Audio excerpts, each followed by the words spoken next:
Hello, everybody, and welcome to Maximizing Your Revenue, a webinar series that is going to be hosted by Inside Sales by Design. Need to find my words there. We are joined by Dion Major today. She is the CEO and founder of Inside Sales by Design. So excited to have her today. Her knowledge is unlimited, it feels like. She's been doing this for over 2 decades, and she has helped so many sales teams increase their revenue and drive top line sales. And she's super inspirational. She's got a great book out. And when she's not doing all that, she's got a family and wakes up at 4:30 in the morning. So I don't know where you find all this energy, but I am so excited to hear what you have for everybody today, because I know it's just going to be super beneficial and help everybody on their path to success. Thank you, Lauren. I appreciate it. And thank you, everybody, for joining us on our journey today. We appreciate that. And we really hope you have found all of the sessions during this webinar series helpful. We're talking about maximizing sales efforts. We're talking about maximizing your revenue right at the end of the day. And that's what we're going to dive into today. So for those of you that we know each other, you know how much I like to just dive in, you know how much I love things on time, you know how much I love all of that. So we are going to dive right in. We promised you snack size sessions. We're going to do our best to keep it in that 25 minutes. I know some of our sessions went a little bit longer. And so what we are talking about today is really mastering the fundamentals of our go-to-market efforts, right? So we know the fundamentals work. We also know that as adults, we would most likely fail kindergarten, right? Because the teacher would give us a sheet and she would say, color everything that starts with the letter G green. And we would say, what font should the G be in? Is it uppercase, lowercase? What shade green should I use? Should I use left or right? Does it need to be sharpened? We would ask 1,000 questions, whereas our children, and not to say that they're simple, but our kids would be like, okay, green, go, right? So what we want to remember is sometimes we can get in over our heads. And so we want to revisit the fundamentals of mastering that will help us mastering our fundamentals to really get to this go-to-market strategy that works, that's doable. Because what we're thinking about when we think about we need revenue, we need all this other stuff, right? We are thinking about a symptom and not the root cause. We're thinking about generating leads. We're thinking about closing deals. We got money. I just came out of a board meeting and I got my cookies handed to me, right? Or it was a great celebration and we're amazing, right?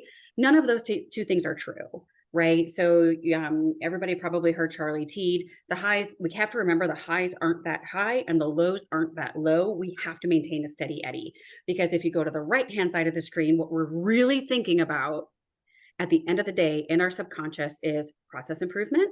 If I achieved my number, how do I get everybody doing what worked?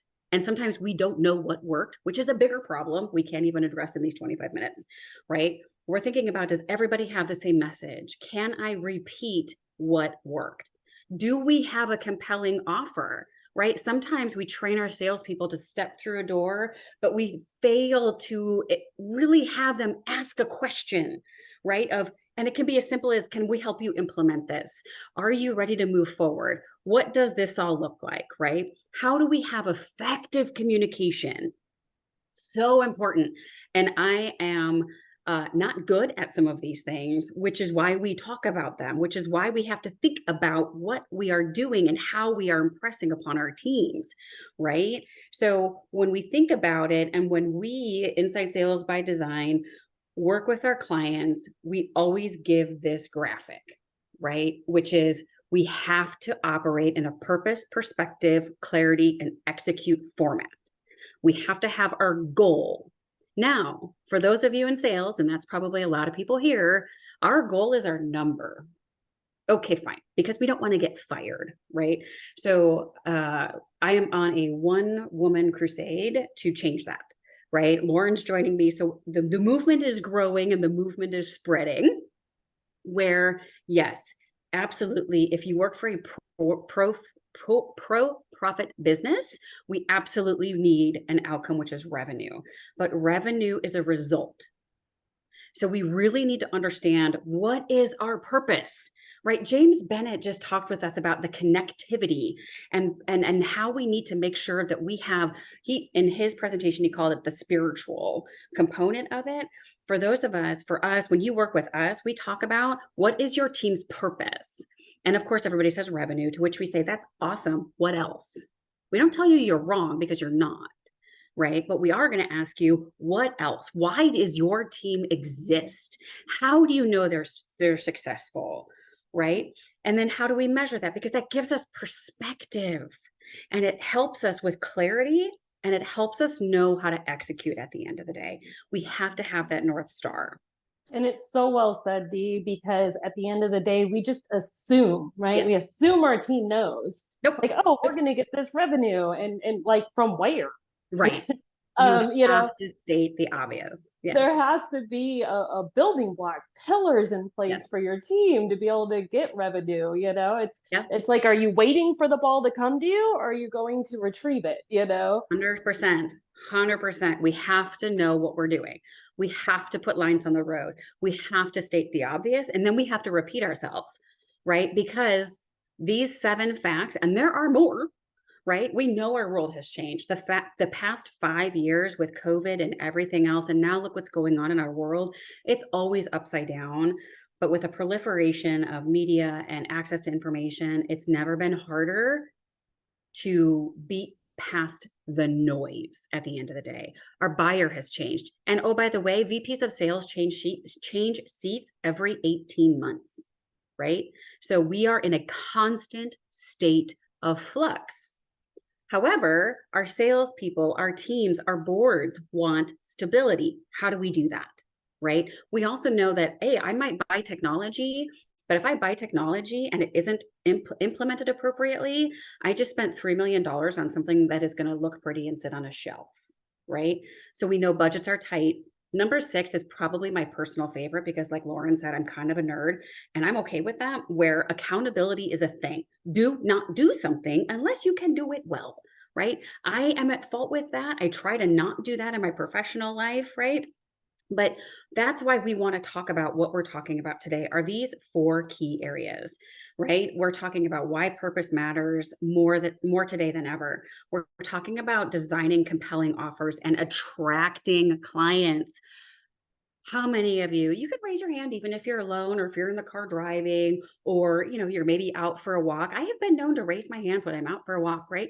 Is how many of you unsubscribe from emails? Maybe you literally just subscribed to them, but you don't know how you got on the email list. And you're like, holy cow, we literally get 300 to 500 emails a day, not to mention text messages, notifications on LinkedIn, Facebook, Instagram, you name it. We are pinged 1,000 ways a Sunday for professional and personal reasons.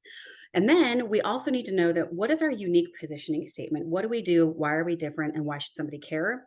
And of course, we're going to talk about ways to bring marketing and sales together because that's always a fun topic.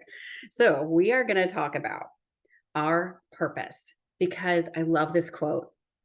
Without purpose defined, abuse is inevitable.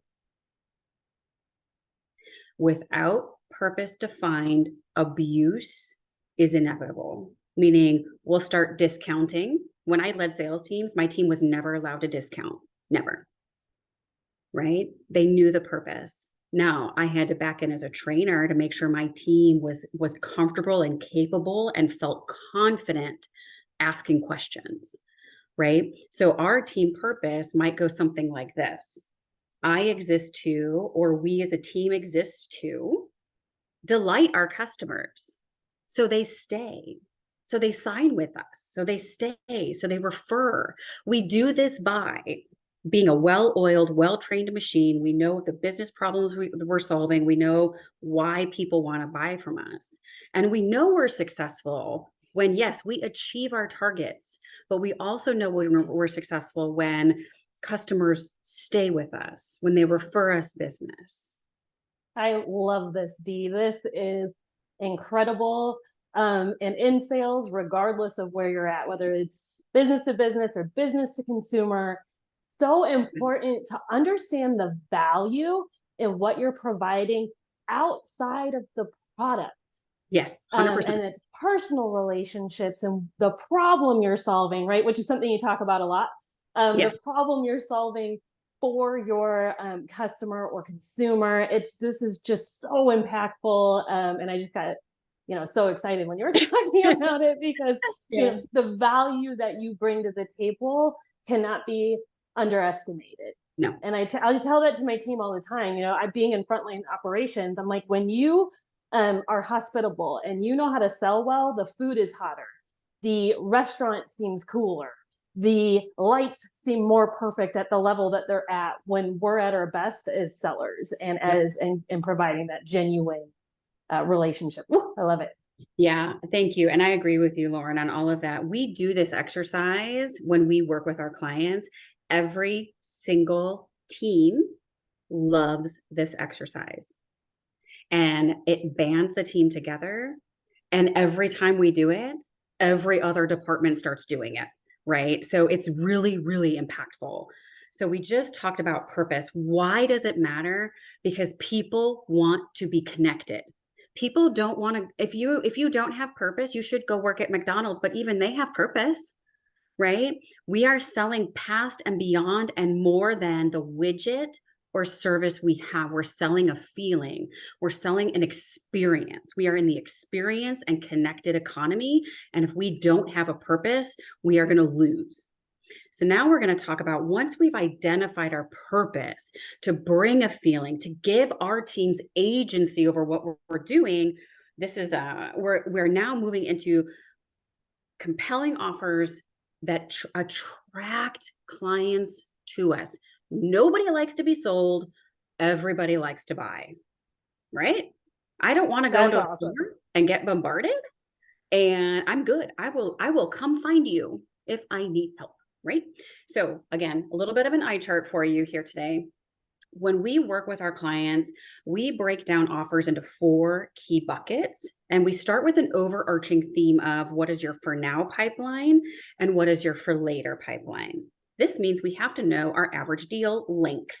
Do we close deals in 30 days, 120, 3 years? What is that, right? Because when we are designing offers, we need to make sure our offer matches where our buyer is at. Does our buyer know us? No, then great. We are in stage 1 of raising awareness, because we're not going to walk up to somebody on the street and ask them to get married. This is not a Lifetime show. This is, we are actually engaged in a relationship that we want to have an amazing experience. So this client stays and refers business. That might not be your thing. I'm not sure how long you'll be in business, but that is kind of what we want to be able to do with this. We want to think then about consideration, then we move to justification, then we move to decision making. So we need to make sure our teams are able to ask questions so that they know, our sales team knows where this person is at on their buyer journey, so they get the right messages. Okay. So again, everybody will have access to this content in this slide, but we really, really urge you to think about these 4 ways or 4 areas of compelling offers so you attract clients, because you want to make sure you have your for now funnel and your for later funnel, right? We have to make sure our sales teams know that.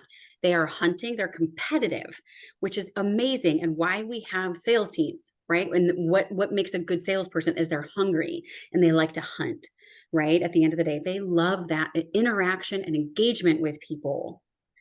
We also need to understand, though, that we need to eat now and we need to eat later. So making sure that we can look holistically at that 50,000 foot level of our numbers, right? And Lauren talked about that in her session. What do our numbers tell us? Then we want to bridge between the strategy and the execution at the end of the day. So we have a super simple takeaway for you. I'm sure some of you can screenshot it if you want to. Make a table. Work with marketing, right? Work with your product marketing, work with your executives, listen to phone calls. Whatever stages you have, you might have different stages, but think about, do you have an offer and is it working? And how do I know? And then, oh, by the way, make sure you've got a client onboarding program. So we've talked through our first 2 components, right? Of making sure that we have a purpose and why purpose matters nowadays. And then we talked about designing offers, because the world is noisy and we can't get through the noise if we're walking up to people going, hey, do you want what we have? We need to walk up to people and engage with them to build a relationship. And we can only do that if we meet them where they are in their journey. So now, once we kind of identify, we know the world is noisy, we know a lot's going on, we know that we have a purpose statement. Our team has a purpose, right? It helps us when we're tired, align to our purpose. We know we've got right compelling offers. So we're equipping and enabling our team to ask questions, to get curious. So they have the permission to now move into a unique positioning statement that says, again, super rudimentary example, you're aware that many businesses in my area do a lot of consulting, right? And sometimes they show up and they're going to give you some information and they're going to tell you things you can find out when you do a Google search, right? And that's okay. There's a time and place for that. We don't ever want to badmouth our competitors, and there's some really good value there. However, what we choose to do, right? So I replace that. We're unlike them because, again, we don't want to put people down. But what I am going to say is people choose to work with us with Inside Sales by Design because we are coaches, we're accountability partners, and we are truly passionate about working with you to be successful. Again, you can look up everything we do on the internet. Al Gore invented it for a reason, right? So, but what we want to be able to do is help you connect the dots, getting from point A to point Z at the end of the day. So you have to have that information. And oh, by the way, my personal professional purpose statement is to make the world a better place, one sales leader and sales team at a time. And so that ties to our why and how we're different. Now, once we do those things, we want to make sure everybody on our team is saying the same thing. I get asked a lot, should I have scripts? Yes, you should, to start off with, because your team may not have to verbatim say the same thing, but the feeling they leave everybody with must be the same. Anybody ever have the experience where you call into customer success and you get somebody, you're like, wow, that was really, really crappy. I'm just going to hang up and call back in because I'll probably get somebody else. You don't want that. I have done that. I have I can too. admit that I have done that. I I hang up the have phone and too. call back. Right now, I've tried to be nice about it, right? But time is a precious, precious commodity. We have 68 hours a week.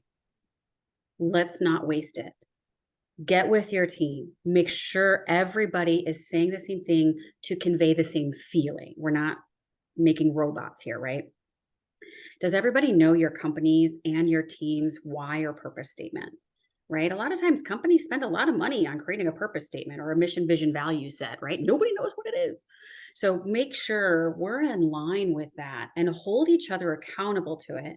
And then is everybody committed to the why and not the what? As a human being, our brains fight for clarity and hate confusion. I don't use the hate word very often. Our dad drummed that into us. It's a strong word. So when I use it, it's kind of a 4-letter word, right? We have to be okay with the why and not the what. I can read whatever it is I need to. I can listen to a podcast. I don't need that. What I need, right, and what your buyers might need is the why. Is uncovering the business reason for it. Who's going to say yes? Why would they say yes to it? Who's going to get promoted if they buy your stuff? Where does your product or service fall in their list of priorities in their company? Do they have a new CRO? Is the CFO have to buy in? What does that look like? This is not easy at the end of the day.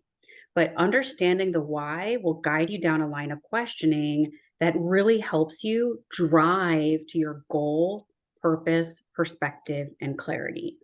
And so again, we have a little takeaway for everybody. So if with this, when you think about creating your value prop, get with your team. This is not something that marketing creates in a vacuum. It might be at first, right? But as your product evolves, as your use cases grow, get with a group in your company to go through this. So step one, there are examples in there. These may not be yours. They're examples.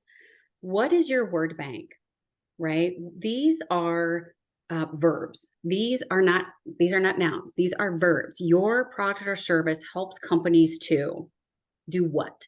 And insert an action word in there. Step 2 is your industry vernacular.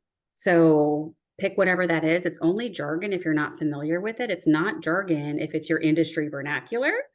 And then again, steps 3 and 4 really home in on keeping it simple, right? Again, we would fail the kindergarten as adults. So we help companies like yours increase whatever it is. Sounds really simple, but we want to deploy MBA type logic to something that is super simple. And right now, all the research out there tells us that when we write and we communicate, we need to do so at a 5th grade level, especially when we are writing, because people are skimming, and I'm skimming to understand, and I'm literally skimming for the punchline. And if I'm doing it, I know I'm not alone. Then we turn it into a question, because for some reason, we as salespeople really stink at asking questions. So on a side note, fun tip, in your next team meeting, the fun game you can play is you can only communicate in the form of a question. Who's ready to go first? I highly encourage you to ask questions. Start at the business level and work your way down. In your organization, what are some of the top priorities? In your organization, who would be part of that decision making? How do you think that would work? What's the order of that needs to happen in? In your organization, does your sales team actually like their tools, or are they still exporting stuff to Excel to make their member? Right? We have to seek to understand, to use the old Stephen Covey language. So we covered off on our first 3 components, and these are fundamentals. And again, to what Lauren was saying, don't assume people know. We forget all the time, right? And it's kind of like, yeah, I might tell my husband and my kids I love them, right? I'm taking my son to school this morning. He gets out of the car. I'm like, hey, bud, love you. He's like, again, with the L word, right? I want them to always remember. So we need our team to always remember. Right? So don't get tired of saying it. All right, our last and final one. We're talking about ways to bring marketing and sales together, because a lot of times it's this, right? So it is not good. And here's why. Because sales thinks that marketing just sits there and creates websites all day long and copy that doesn't convert, and where are my leads? And there's a lot of the blame game and blaming and shaming, which is just dumb, right? And then marketing is peeved because sales doesn't follow up on leads, but sales is like, I didn't know what was going on. How do I do it, right? So when we think about creating the handoffs and handshakes, right? For those of you that remember the Olympics where the US relay team, track and field relay team dropped the baton, don't drop the baton. Practice.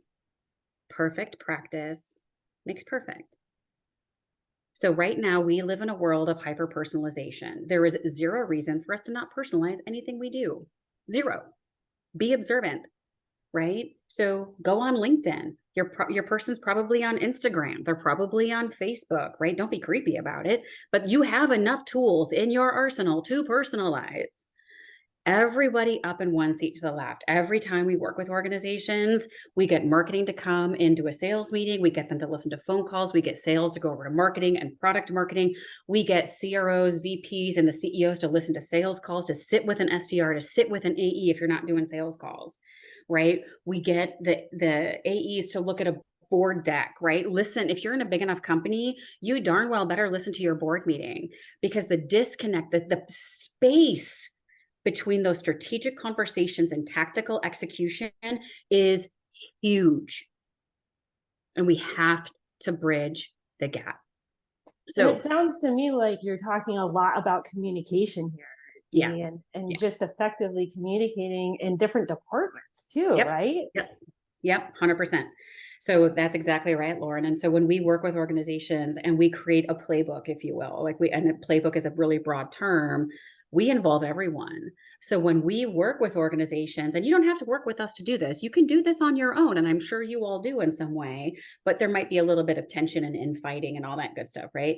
So take the emotion out, put in a table of contents. So when that last checkbox there is systematize, right? Is have a system. And then we think about everything has a definition and everybody knows what it is. If we have a lead scoring program, what is it? Why does it exist? What is the purpose of a lead scoring program? Why do we have it? What is its purpose? What does it mean? A lead score of 1 to 10 is this, and here's the action that was taken. And over communicate, right? There are agreements and SLAs in place, and there are consequences for hitting it, and there are consequences for not hitting those things, right? Align compensation. If marketing isn't tagged on achieving a number, something's wrong, right? And same thing with sales. Like if sales isn't talking about speed to lead and getting comped on it, something is wrong. If product marketing isn't listening to phone calls, right? If we're not listening to our customer, if we're not listening to each other, something is wrong, right? And we can be better. So those things, when we think about communication, systematize everything, get your line work in order, your working definitions, right? That frees you up to have really meaty and meaningful conversations together as a team and with your clients, because now you're aligned to purpose. So we talked about the fundamentals, and some of these are really hard to do because they involve getting people together. And we as people are sometimes really, really crappy and we're hard to work with, right? We all have good days, we have bad days, we've got difficult people. We sometimes were the difficult people. Systematize, systematize, systematize, define, identify, specify, execute is what we talk about with everybody. Is identify some key motions that are attached to maybe some of your big overarching principles, then get specific. Sometimes we're really good at identifying certain key motions, like we want to amplify our message. That's awesome. And then, because the salesperson is going to go and sell, they don't really care what you just said about amplify unless you give them specific marching orders, because they have a family to feed, and that only happens when they sell something. So this is what I mean when I talk about the disconnect, is understanding where the other person is coming from. And sales needs to understand that they need information in CRM, because that information goes to the VP, the CRO, and the CEO, which goes to the board. So the communication flows, but you can only do that with lines on the road. If you've ever driven in a third world country, that's what it's like to not have lines on the road. When you drive here in the United States or a first world country, there are lines on the road. They stop accidents. They increase velocity. They help you get from point A to point B. So the question is, on a scale of 1 to 10, how clear are your lines on the road? And another part that I'm hearing you say here, Dee, that's such a huge takeaway, is a common language. Yes. Give your people a common language, right? 100%. And that's what I keep hearing you say, and that's just so important to company culture and driving the message like you've been talking about. Yep, absolutely. That's exactly right. How many times we have somebody start and they go, oh my gosh, I don't understand all the acronyms. I don't understand all the shorthand. That's why when we put together a playbook, we typically start with our sales team and put together a playbook, and our table of contents talks about that. What's our mission, vision, values? What are we known for? What do we do? How do we do it? All that good stuff, right? And then that playbook grows beyond the sales team, because really then we're getting into number 3, which is execute. We're refocusing on the key areas that can really jumpstart our business, and it starts and ends with our people. And we talk about where to start with, we need to prioritize, what is going to be the biggest bang for the buck, right? I love the admiral who gave the commencement speech at University of Texas, right? 15 minutes, Navy admiral. He goes, start with making your bed every morning because you accomplished at least one thing. And now we were drummed into us. We had to make our bed. I think I didn't one time because I woke up late and I was going to miss the bus to school and I was going to be in a lot of trouble. And I was grounded anyway when I got home for not making my bed, right?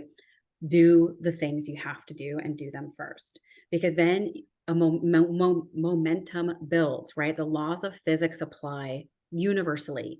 An object in motion stays in motion. And it gives you that inspiration to tackle the areas you need to keep going. So for those of you that are clients with Inside Sales by Design, we always share with you our 3-step annual plan. Some of you looked at that step 3 in the corner and said, oh my gosh, how many more are there? Right? It's only 3 pages, 3 steps, get it done, focus, share, right? Have a plan, post it out. And for our next steps, we share with you, please connect with me on LinkedIn, Thank you for your time today. We actually have two different websites. We have our Inside Sales by Design website. We also have a coaching academy for everyone. That's the UR code there, the QR code there in the middle. We encourage you to visit that website as well. And then, of course, like Lauren said, I finally wrote my book. That was on my plan for about 5 years. So wrote that, and it's called The Stepped Approach. You can order that independently off of Amazon. We also have an offer for you where we're bundling a few things for you.